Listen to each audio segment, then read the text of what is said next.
Good morning, everyone, and welcome to the Pittsburgh Current Podcast. I am Pittsburgh Current editor and publisher Charlie Deitch, and we're here with you this week with a guest I've been wanting to get on for a long time because I'm a big fan of his work. I'm a big fan of his theater. Patrick Jordan, the founder and artistic director of Barebones Productions, an independent, envelope-pushing theater company which started in 2003. Their new show is The Legend of Georgia McBride, which runs through March 9th. Patrick, thanks for coming to the show. Hey, yeah. Happy to be here, man. Thanks for having me. Absolutely. So we see you a lot in Barebones. We see you a lot on stage, but for this production, you're stepping back. You're directing. When you make a decision, when you make a decision like that, what do you when you decide like sort of where you should be on a certain production? Well, it depends on the play and the show that we end up choosing to do. So this play was an easy decision because there was no role for me at all, right? As an actor, and I had a real specific vision of how I wanted the show to look, and I figured it's a no-brainer that I should direct this one. And fortunately, I was able to put together a crackerjack group of performers to be in this one, which is why it's being really, really well received right now. Yeah, give our listeners a bit of the thumbnail sketch about The Legend of Georgia McBride. So The Legend of Georgia McBride, it takes place in Panama City in the panhandle of Florida in kind of a dive town. And there's a character named Casey who's working as an Elvis impersonator to try to pay the bills and at a dive bar. And the dive bar is about to go under. So the owner of the dive bar, played by David Conrad, fires Casey as an Elvis impersonator and brings in his cousin who has a drag act. Mm. And he's going to turn the bar into a drag club to try to save it from bankruptcy. So he gets fired. He ends up staying on as a bartender because people feel guilty because he's got a wife and a baby on the way at home. So he stays on as a bartender. And one night, one of the drag queens gets a little too intoxicated to go on stage. And Casey steps in and The Legend of Georgia McBride is born. That's great. What was it about the source material that really drew you to it when you decided to give it because you guys push, like I said, you guys push the envelope. I mean, you're not afraid of any production, and we'll talk about some of the other stuff you've done. But what was it about this that you said we got to do this? Well, this one, I mean, like what and I know we'll get into it later, but each show we do, I try to have the next play be totally bipolar from the last one. Yeah. I just kind of want to show that it can be a bare bones play, and it doesn't matter the genre. Right. So this one, I mean, I read it and I thought it was funny and I thought it had some heart. You know, that was my first take on it. And then I waited a couple of weeks and then I read it again and I was like, wow, this play has a lot of heart. Right. And yeah, I mean, it deals in the world of drag, and there's a lot of quips and there's a lot of jokes and there's a lot of, inside theater jokes. There's common jokes. There's the drag numbers, which are epic. There's the costume changes, which are epic. But at the end of the show, you kind of are left feeling good and like with hope. And there's so much negativity right now in the press. There's so much, everybody's kind of got a chip on their shoulder. And I felt like, let's lighten things up a little bit and go with like a more heartfelt message while still keeping it a bare bones show. And if you see it, you'll understand what I'm talking about. And you can read Ted Hoover's review of The Legend of Georgia McBride on PittsburghCurrent.com. He liked it a lot, as a lot of people have. The reviews have been good. Word of mouth has been great. Actually, we added a date on Sunday, March the 10th, because the rest of the run's pretty much sold out. And I'm talking, and I might probably figure it out by noon today, but we might have to extend a week. That's great. No, that's great. Yes, we might run the show till the 17th. And you guys have, I mean, you guys have done that in the past with some other shows. Kind of going, I mean, taking that as a whole of sort of when you started Barebones. Was there a point in since you began where you kind of said, or you realize we're on to something here? People want to see this type of work. Where was it in your sort of? Yeah. I mean, I would say the big turning point happened in about 2005. Yeah. But the first show we did was a play called Bash by Neil LaBute. And we did this play because we didn't think that we thought that there were a lot of playwrights out there that weren't getting produced in Pittsburgh because they were maybe pushing the envelope, like you said, a little too far, or maybe a little bit too edgy or a little too thought-provoking. And people were kind of either afraid of it or they weren't doing it. There was a lot of classical works being done. Not that there's anything wrong with that, but there was a lot of more like, you know, situational comedies, stuff like that were happening, which are great. But there was like playwrights like Neil LaBute. There were playwrights like Kenneth Lonergan. There were playwrights like Tracy Letts, Stephen Adly Guirgis that weren't getting produced in Pittsburgh for some reason. And I think it was because, you know, there was a stigma of either language or content or anything like that. So we were going to do one show and it was going to be like one and done. Mm-hmm. One of the names for the theater when we were passing it around was going to be like Shot in the Arms Theater. We were just going to do like one show and be finished. So we did the first show underneath the old Forward Lanes bowling alley in the storage room behind in the storage room of a vintage clothing shop called Backward on Forward. And you could hear the bowling balls rolling overhead. We used, basically the set was my living room, including my lamps. We had no theater lights.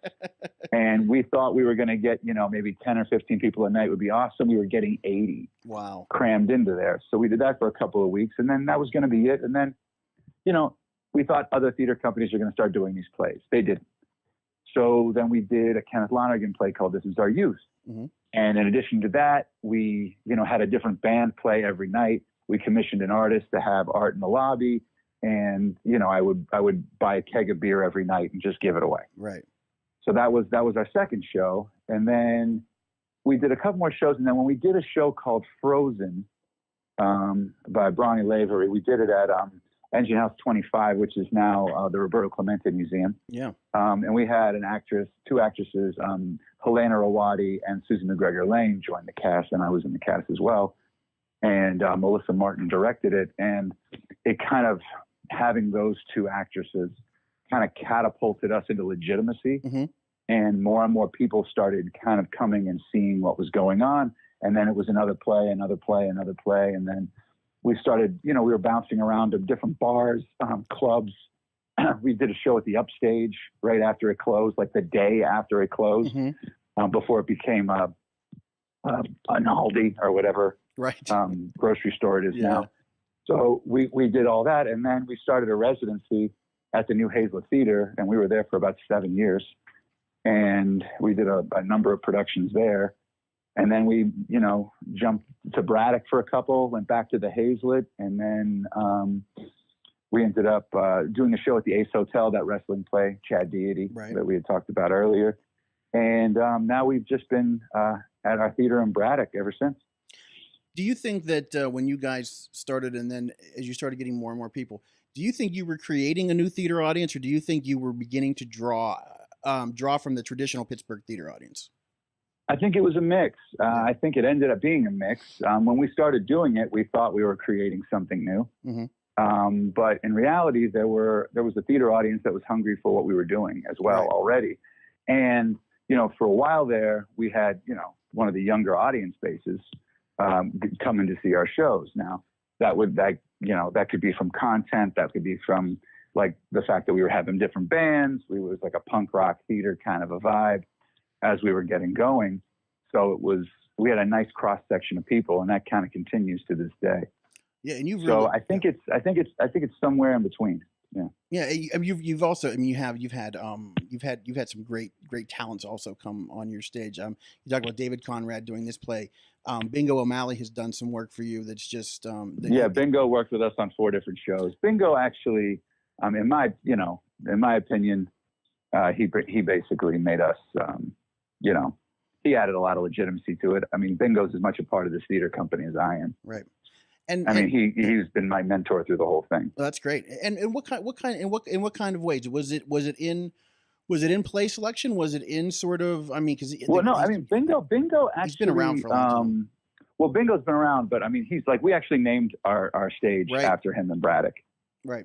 So, so it's the Bingo O'Malley stage at the Barebones Black Box. And, so Bingo was a good friend of mine. I was, lucky enough to call him a friend. Mm-hmm. And he and I would talk about theater. We talk about everything, but we would talk about theater and plays and stuff. And I would give him the plays to read. and we would talk about them. And so play selection, he was there for, but he also, you know, I kind of learned a lot from not so much the producing end, but partially the producing end from Bingo, just from being in plays with him at other theater companies. I kind of learned by watching him and at his routine, how he treated people, how he, you know, came in his work ethic, and that's what I've taken with me. And I mean, Bingo was there opening night for this show, and I still talk to him all the time. He's still giving me as much advice as ever. That's great. And the one I wanted to segue that into, and I think sort of the one, at least in my mind, the most memorable thing that that you did with Bingo was the last time you guys did Glengarry Glen Ross when Bingo played Shelley Levine, and wow, man, Shelley Levine is probably one of my favorite characters from the movie, from the play, whatever. Shelley Levine is one of my favorite characters, and I owe part of that to Jack, the way Jack Lemmon played it. But you know, when I saw Bingo played it, what was great about Bingo is it was totally different from Jack Lemmon, but it was still perfect for the role. Right. I mean, he was so good. I mean, that was just a privilege to be there with him on that show, because he was thinking about, he didn't want to do it, and then all of a sudden he just said, "All right, I'm in." Wow. And we just basically threw the team together and put that show on. Yeah, that's a great one. I have a picture from it hanging in my house. That's amazing. And you played, and one thing I want to talk to you about a little bit was, so you played Roma, you played Ricky Roma, the same role that Al Pacino played in the film. And you know, it's been Joe Mantegna played Ricky Roma, you know, on the stage. So when you're coming into a role like that, that's had these, you know, these very notable performances, how do you sort of, do you ignore that? Do you watch those things? Do you ignore it a little bit to develop your own character? I try not to watch those things, but I mean, obviously I had seen Glengarry Glen Ross. I had seen the movie, and I'd been reading the play since I started acting. So it was already in there. Actually, like the night I met Bingo, we talked about Glengarry Glen Ross. That's amazing. Yeah, I mean, going after those roles, it's you got to make it your own. Otherwise, you're just doing, you know, doing a caricature of somebody else. Right.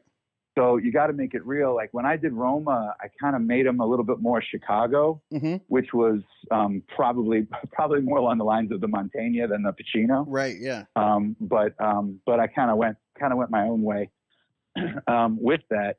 But I mean, if it's a good enough play, you know what I mean? The words take you there. You know what I mean? Like, so you don't have to worry about it. So I don't think, plus the fact that Al Pacino is so Al Pacino that literally, if you do like one Al Pacinoism, everybody's going to think, oh, he's doing Al Pacino. Right. Yeah. Yeah. Better not say hoo-ah for sure. Yeah. Like who, like I almost quoted the show, but like, it's like this, I don't know what I can say on the podcast. Yeah, no, go ahead. Yeah, you're fine. Well, no, it's just anyway, the line I was going to say is probably no good. Never mind. Well, no, that's what I was thinking too. Yeah, but he does. There are those moments where, you know, and again, the language of that show, I'm sure, is something. And I know when the play first came out, when the stage production. I actually saw. I think it was 84, 83. Yeah. I actually saw Al Pacino play Levine on Broadway. Wow. You know, a few years after our production, and Bingo was way better. Yeah, he doesn't really seem like he would fit the Levine role, but that's it. So that's another kind of along the Glengarry Glen Ross, but then also general. Do you see yourself as, and that's what I was going to bring up, is the fact that you know, Pacino played Roma, then he played Shelley Levine, and I think Bingo played, when Bingo had done this before, was he Levine before, or he was Levine before? Yeah. But Bingo's pretty much Dorian Gray. He stopped aging about 30 years ago. He just froze in time to where he was in 1987 and hasn't changed. That's great, yeah. But do you sort of, as you grow older, you know, do you kind of see sort of, you know, you had a great role in Ricky Roma, but do you look forward to the times when you can then maybe do this play 15 years from now, 20 years from now, and you can take on another role maybe? Is that something? Oh man, you know what? I haven't given it that much thought. I kind of have like my tunnel vision kind of goes to the next show. Yeah. But yeah, that's something to think about. That's kind of crazy. I guess I'm getting up there. Well, I don't mean to say that you're ready to play Jack Lemmon roles, no, but you're saying I'm old. You're saying I'm old. I'm Grandpa. I'm Grandpa Smirk here, so that's fine. I was feeling good when I woke up this morning. Oh, well, we aim to make people feel miserable around here. That's our whole. Apparently that's the word. So when you were growing up, Patrick, how did you get into? Were you a fan of the stage from an early age, or were you more of a film fan? Well, here's the thing. Here's the thing. All of the above. Okay, so when I grew up, my mother had put me into little acting things and stuff, and from a young enough age that I figured that's what everyone did, kind of a thing. And then I went into sports and stuff like that. I played football, different sports and stuff through school. But in the summer, I would do this thing called a musical theater arts camp that Mario Melodia ran at the time, and that was I guess I don't know, from like 4th grade through 10th grade or 9th grade, which is funny because I actually met my wife there. Oh, really? But yeah, we were in musical theater together when we were little kids. Amazing. So I had done that, and I kind of did the theater stuff during the summertime. And then there was a thing called the Attic Workshop that was in Sewickley at the time that Payne Greg ran. So I did that kind of stuff at the same time when I was, playing baseball and whatever other normal sports. It was just kind of like part of the curriculum. Then when I hit high school, I was like, playing football and kind of thinking I was going to do that for a career, which was a ridiculous thought on my part. But yeah, and so that the people that I was doing the theater with didn't really know I did football, and the people I was playing football with didn't know I did theater, not because I was keeping it from them. It was just like a surprise when they came to the show, and they were like, hey, there's Patrick, kind of a thing. But I never thought it was going to be a career or what I was going to end up doing until my freshman year of college. I was at Edinburgh at the time, Edinburgh University of Pennsylvania, and around Erie. And I didn't know what I was going to do. I thought I was going there to play football. I was injured too much, so I didn't end up playing. And a girl I was friends with at the time filled out my schedule, put me in an acting class. I excelled in the acting class, and I kind of got the bug, so to speak. And I, picked up, transferred down to Pitt, got some agency representation, and went to it. Now, that said, I'm like, that was the theater side, and that was a long way around getting to it. But like, I love movies. I watched movies a million times when I was a kid. I can still quote, anything that was on, HBO from like the time I was like 4 years old till I was 12. Right. Big Sylvester Stallone fan at that time. Yeah, I think I think that those movies are like, for movie fans, like, obviously we love to watch great movies, but you love to watch those movies that are just so quotable and they're just so, Oh, I mean, that's it. I mean, that was, I mean, I've kind of fallen off the last 15. I kind of stopped with the quoting after Face Off. Wow, congratulations. It's hard to do. I think Face Off was my last quotable movie. I think because Face Off, what ended up happening was I'd gotten one of those cheater boxes. Yeah. Like back in the day, you could get the cheater boxes, and it was what pay-per-view movies at home were just happening. Right. Yeah. And so I got a cheater box from a friend, and it was just Face Off on a loop, nonstop, 24 hours a day, 7 days a week. Wow. So you could be watching like a game, and then you would just like flip over and watch 10 seconds of Face Off. So I've got it quoted pretty much down. And then before that, I mean, like, the Godfather movies, the Rocky movies, all that kind of stuff. Like, my mom took me to see Cobra at the Cheswick Theater when I was 9. Wow. What was the line? What was the big line? There's a line from Cobra right from the beginning. Oh, I forget what it was. You're a disease and I'm the cure. Right. That's the one. That's the one. It's weird this thing to stick in your head. And I saw that you were a fan of Roadhouse.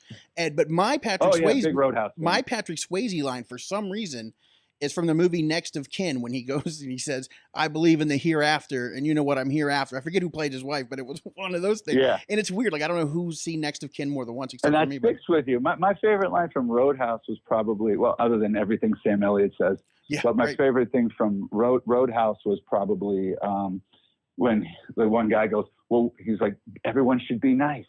And then he goes, well, what if she calls my mama a whore? And he goes, is she? He goes, is she? And I was like, this movie is so cheesy. It's so great.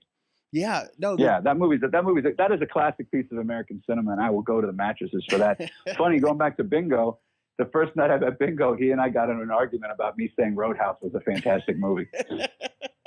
That's great. No, it No, is. because we were talking about like Fellini, The Godfather, all these different like great art movies and stuff like that, and all these different foreign films that we love. And I was like, but I got to be honest, I think Roadhouse is a classic, and I think Sylvester Stallone's an American genius. And it was just like the record scratched. You almost ended a friendship right there on the spot when you start defending Patrick Swayze. Yeah, I did it before it started, but I'm like, I'm serious. I think Stallone's a genius. It's just me, though. Yeah, but that's just the time that the time you're talking about, the time that at least that we grew up in, it was like this great, just these great movies that really didn't care necessarily about plot or it was just great lines, fun, a lot of action. It was just, I mean, those are the kind of things that I grew up on. Like I met Tony Scott, and well, obviously when he's still living, and I just talked to him about The Last Boy Scout for like 5 minutes. I totally geeked out on him. I love The Last Boy Scout. He was like, really? And I'm like, so I talked about The Last Boy Scout for like 5 minutes, and he was like, so do you want to audition? Because I auditioned for him for a movie, and I literally just was like a 2-year-old. I was like, so when The Last Boy Scout, so were you was Bruce Willis, was Damon Wayans really like?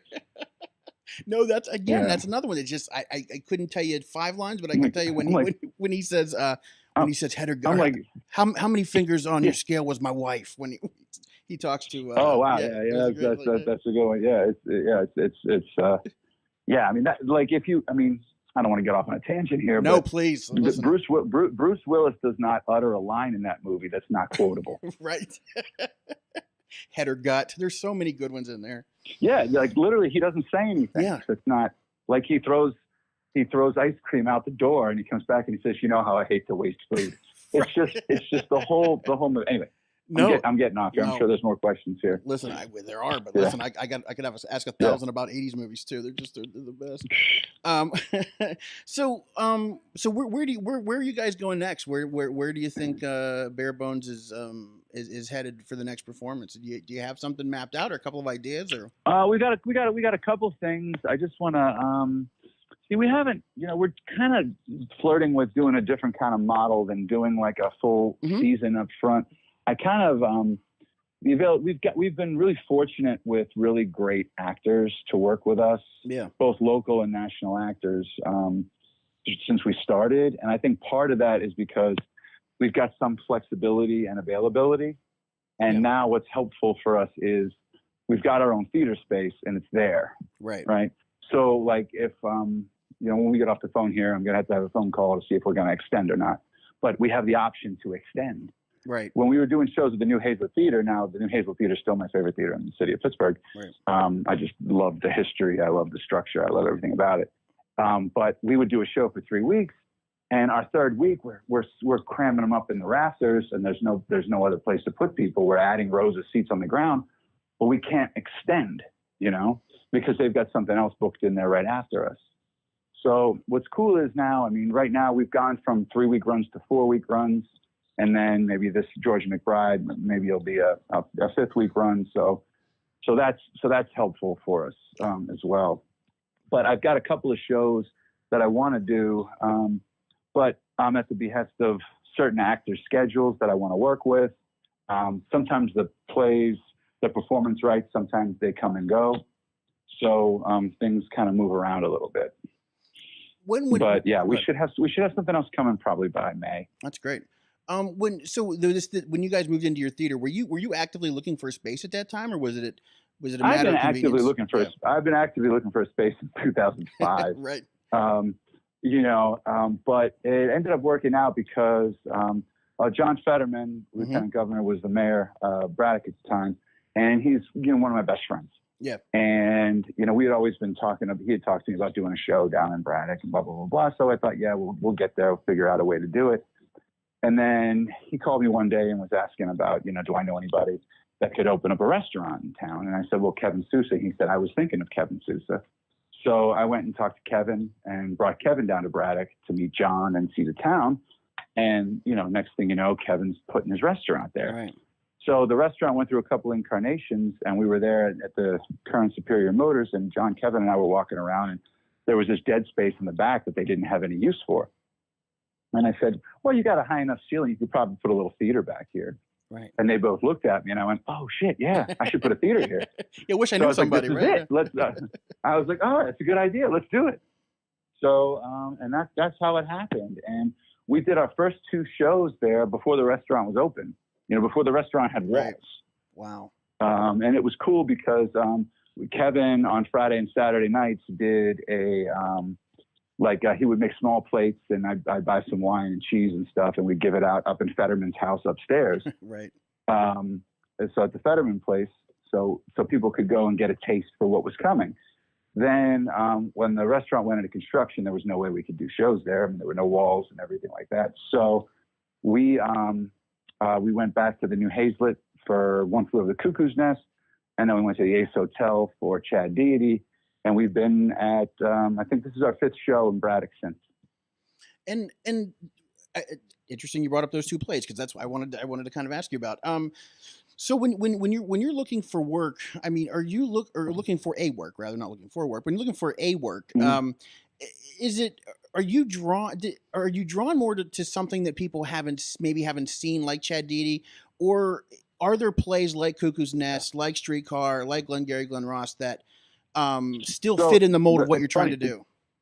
Well, it's funny that you mentioned those 3. Those are the 3 that had been produced in Pittsburgh before that we had done. Everything else we had done, the other 24, 25 plays, had been local premieres. Right. Most of them playwright premieres, or we would do that playwright a second time. Mm-hmm. So it's not just what people haven't seen before, but what people maybe have never seen or haven't seen lately. Right. Like, okay, Streetcar Named Desire is a classic. It's one of the greatest American plays ever written. Maybe one of the greatest plays ever written to me. Tennessee Williams, Sam Shepard. These are my big playwrights. Right. And it hadn't been produced here in like 20 years. Same thing with Glengarry Glen Ross. Now, what ends up happening is nobody knew the story of Streetcar that came to see it. Right. They just thought Marlon Brando in a T-shirt. Right. You know what I mean? And when you get there, you're like, oh, this is Blanche Dubois' show. Right. And you're like, yeah, it's Blanche Dubois' show. That's what it is. So it kind of took a lot of people by surprise because you only just see like the clip.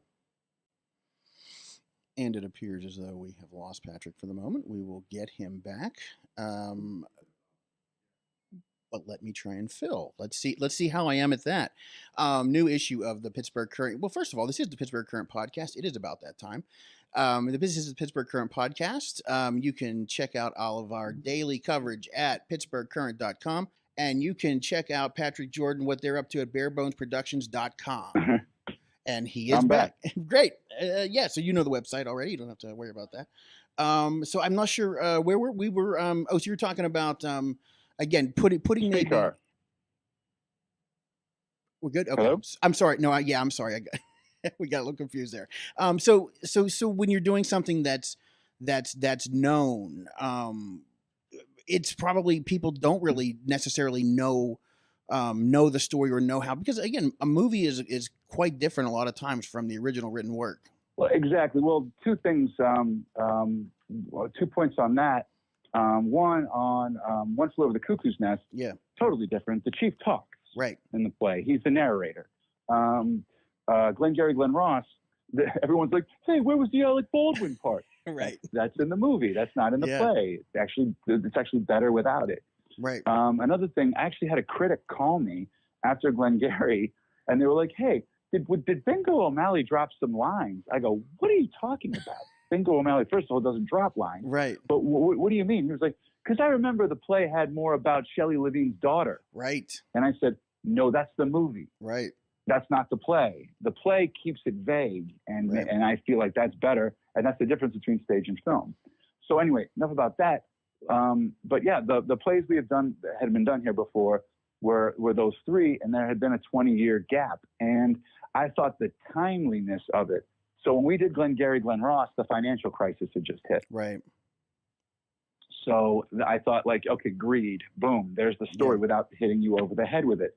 I mean, Streetcar had been so long since it had been done here, and I had the cast. I had Tammy Dixon and Jeff Carpenter. You know what I mean? So, and then the supporting cast was great. And then throw in Joe Grishecki and John Gresh. Right. I mean, as musical accompaniment, it was a no-brainer. Yeah, go ahead. No, I'm sorry. Go ahead. No, good. That was good. But it was basically the play still has to resonate. Right. I'm not going to do an old show just to do an old show. Like you're not going to see us do Our Town. Right. Not that there's anything wrong with Our Town. But it's not your, yeah. But that's not us. When you look back at the stuff that you've done, what are some of your favorite roles for yourself, and then what are a couple of your favorite plays that you've done that you're really, really proud of? Well, I mean, I'm proud of all of the plays that we've done with Barebones. I mean, it's kind of weird. I had a conversation with this a couple of days ago with somebody, but it's like they're all my kids. Right. You know what I mean? I love them all for their own reasons, and it's hard to choose one or the other. I mean, the plays that I did with Bing, like the Glenn Gary special, when we did the Gray Zone, that was very special. I mean, my favorite role that I played, I mean, I've loved them all, but I think Jackie and Motherfucker with the Hat might be the favorite role that I played. Like, I mean, there's some of the plays that I wish I could have seen. Like when we did Chad Deity, I directed it, right? But I had to be in it because one of the actors dropped out right before we started rehearsals. So I ended up just stepping in and playing the part. Wow. Yeah, it was a WWE guy too. But anyway, that's a side note.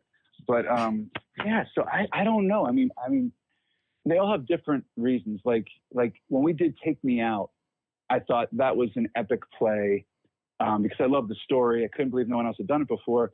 But Doug McDermott, our technical director, figured out a way to run shower water into a storefront that had no water.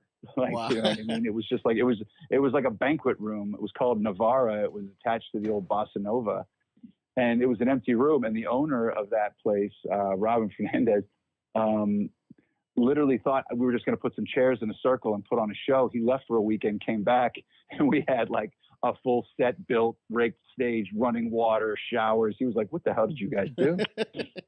But yeah, so it's like those things are epic, and those were pretty much large steps forward for the company. The first show we did in Braddock as a special place, American Falls, I just loved that cast. It was so great. And we literally just put up some curtains. There were no walls in that warehouse. There was no heating. There was no air conditioning, obviously. And there was very, like you would have more electricity in your house right now. Wow. That we ran the show off of. Our lighting designer, Andy Ostrowski, is kind of a genius. Yeah.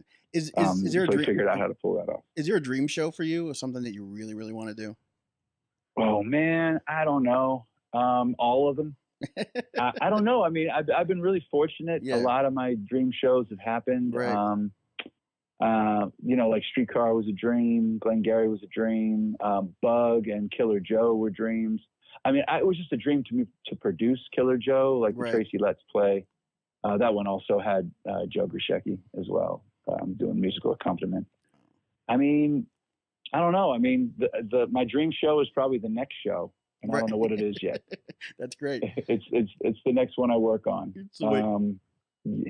Still waiting for the dream to be realized. That's good. That's good. That means you're always striving, always shooting for. Yeah. There's no stopping. And we are talking to Patrick Jordan of Barebones Productions, and as we, you can check them out at barebonesproductions.com. You can check us out at pittsburghcurrent.com. As we wrap up here, Patrick, thanks for talking about the theater company, and I want to change gears a little bit. Patrick and I had a friend in common, and a lot of you probably know about who Jimmy Svedek is. Jimmy Svedek is Jimmy passed away a few weeks ago, and I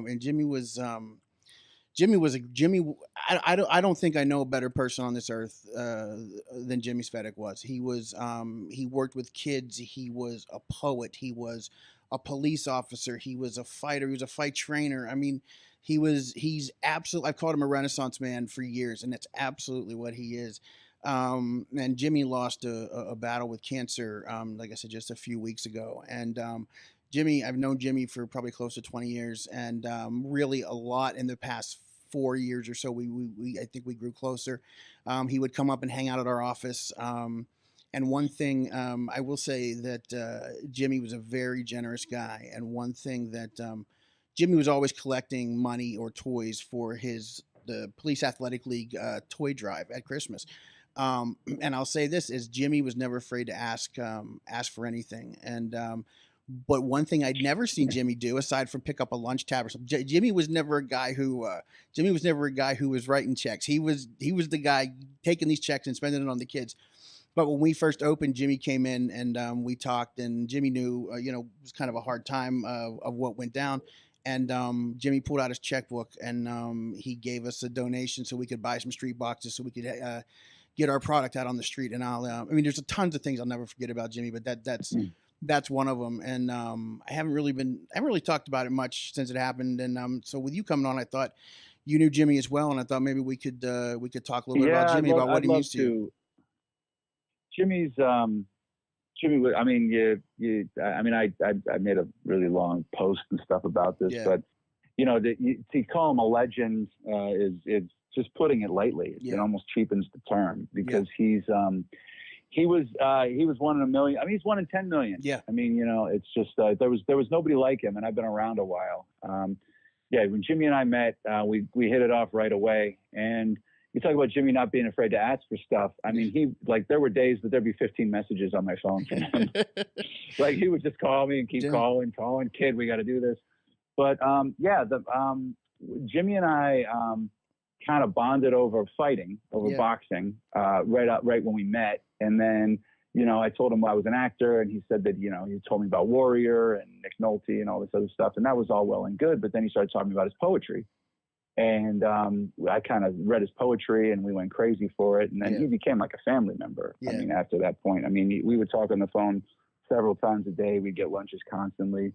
I mean, he had me running all over the city. Like I'd be like, dude, I'm really busy. He's like, oh, just come with me. We're going to pick up a ring. We're going to take it up to my gym in the Hill District, and then I'll take you home. All right. Okay, Jimmy, let's just do that. You know what I mean? Like there's no way you couldn't say no to him. Yeah. And if you tried, he'd keep going at it until you didn't.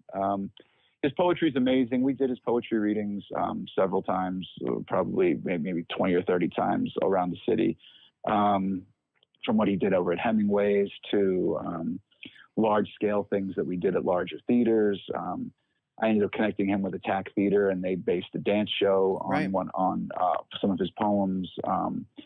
But everything was always for the kids.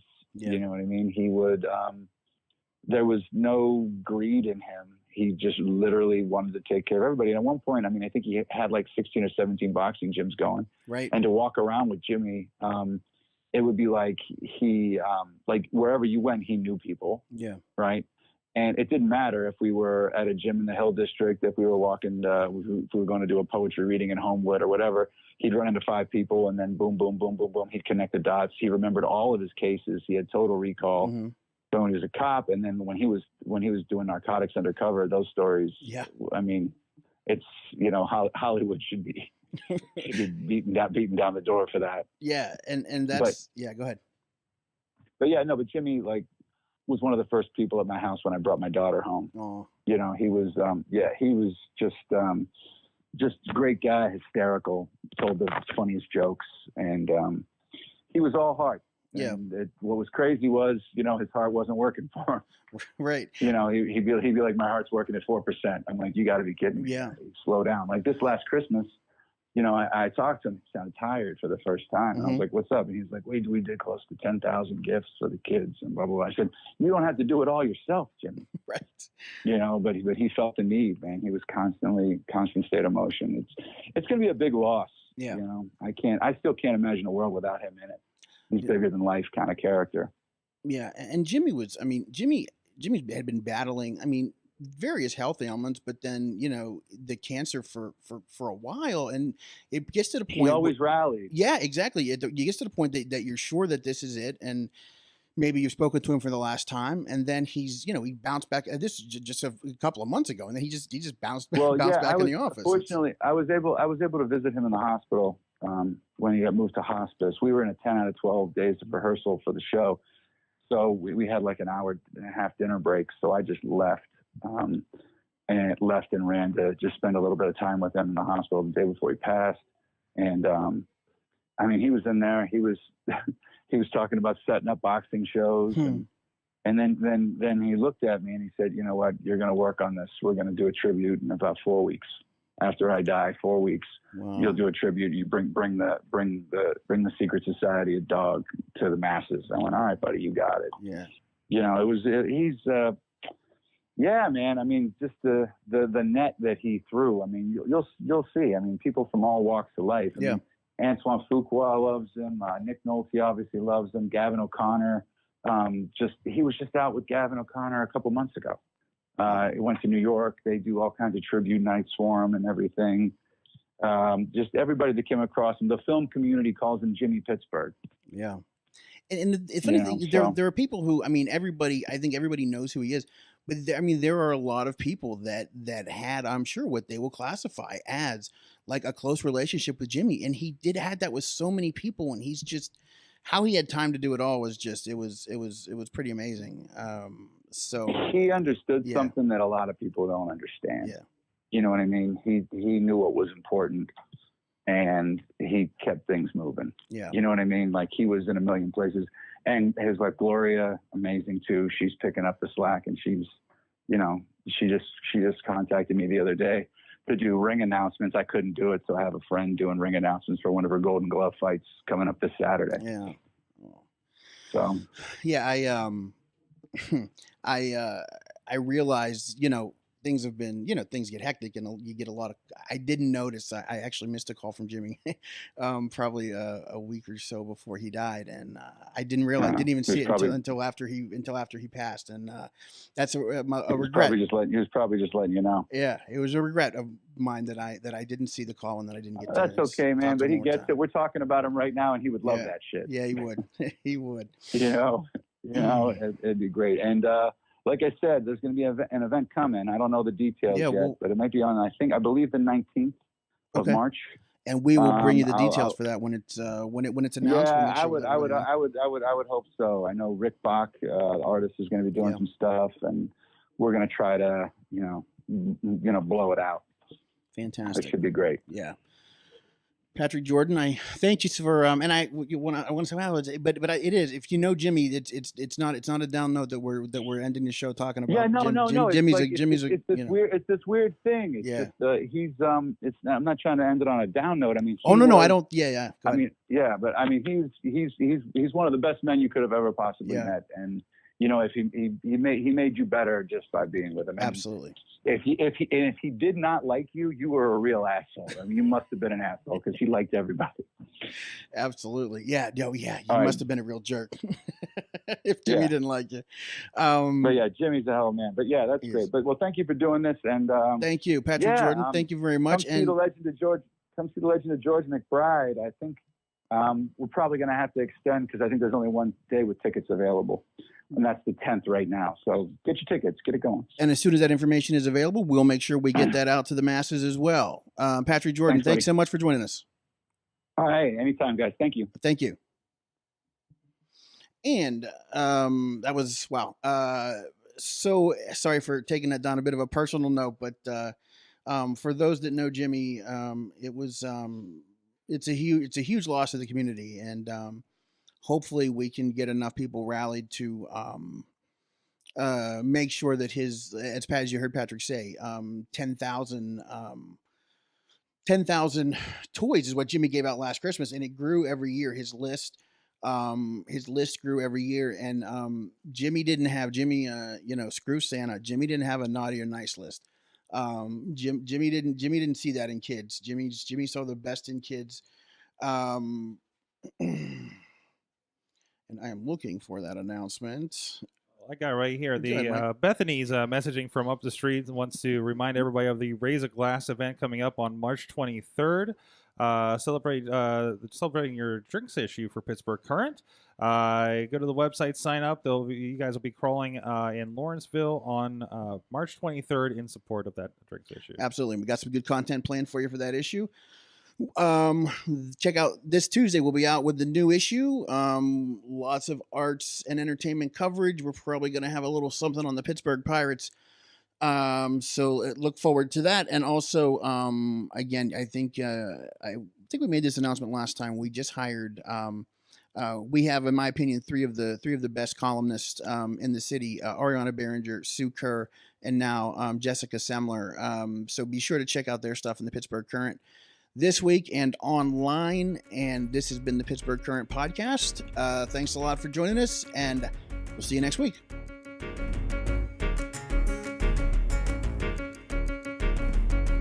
This show is a member of the Sorgatron Media Podcast Network. Find out more at sorgatronmedia.com.